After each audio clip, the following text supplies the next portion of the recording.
Mystery on the Moon. I'm Jason Horton. I'm Rebecca Lieb. And this is Ghost Town.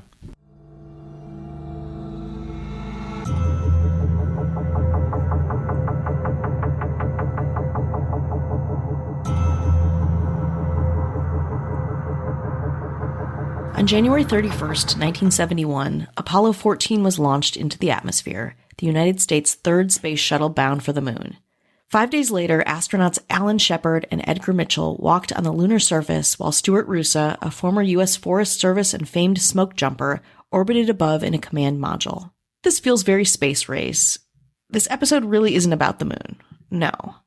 Packed into small containers in Roosa's personal tool belt were hundreds of tree seeds, part of a bigger project that would bring a little of the moon's mysterious properties back home to Earth. Today we're talking about the strange joint project of NASA and the U.S. Forest Service. After returning to Earth, the Forest Service took the seeds and grew them in captivity. These seeds were part of the Moon Tree Project and probably began as an effort by NASA and the U.S. Forest Service to contribute to the nation's bicentennial celebrations in 1976. They symbolize a tribute to Roosa, nationalism, and the U.S. space program. If you're like me, you're saying, okay, bring seeds into space and bring them back, and patriotism? Yeah, kind of. It was a strange experiment that felt more like a cool idea than something that would maybe help science. The project began after Ed Cliff, chief of the Forest Service, petitioned hard to get Roosa on the Apollo 14 mission. Roosa was a good rep for the Forest Service and had already become successful as a smoke jumper. I didn't know what a smoke jumper was, but a smoke jumper is its own brand of forester. They're kind of skydiving firefighters who parachute into hard-to-reach areas to fight forest fires. Very badass, and I guess after a lot of that, a space mission probably doesn't scare you.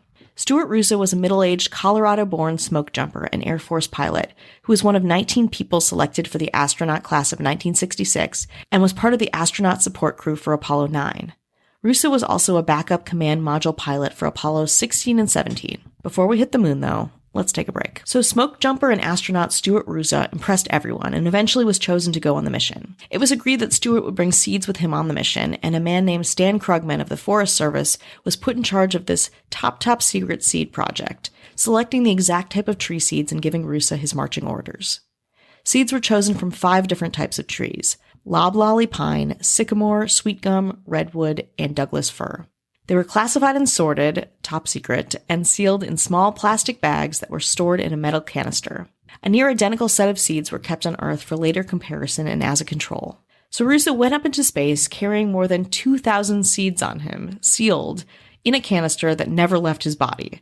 Unfortunately, after Roosa returned, the seed bags burst open during a decontamination procedure, scattered around the chamber, and were exposed to a vacuum. It looked like the seeds might be garbage. Still, good old Stan Krugman attempted to germinate half the seeds in Houston, and surprising everyone, they started growing.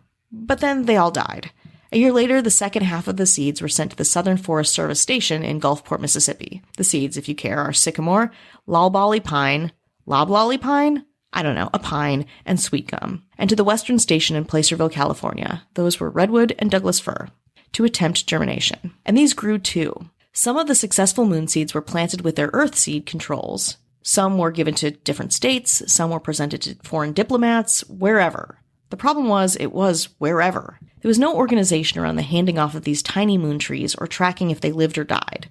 So seedlings went all over the planet to grow and live or wither and die. There's a NASA website that tracks about 100 trees, kind of a labor of love. But again, this is only 10% of the 1,000 seeds that would have been in outer space that might be out in the world growing, dead, whatever. Sadly, Stuart Roosa passed away in December 1994, but the Moon Tree Information Project is still going strong, that NASA website I talked about before. Again, no list was ever kept, nor any systematic tracking made of the dispersal of all of these trees. So if you know a moon tree, the NASA website urges you to please send a message to, and I'm not joking, send a message to dave.williams@nasa.gov. They're looking for trees. I mean, they're asking people, do you know any moon trees? Please email Dave. I mean, when you think about NASA, like if somebody's like, oh, I work for NASA. Yeah, you're like official, very official. I mean, as buttoned up as it could be, as organized, and I understand like mistakes happen, but this seems like something where it's like, hey, can we just keep track of the seeds? No, we can coordinates. There's so many of them. Spending space and time.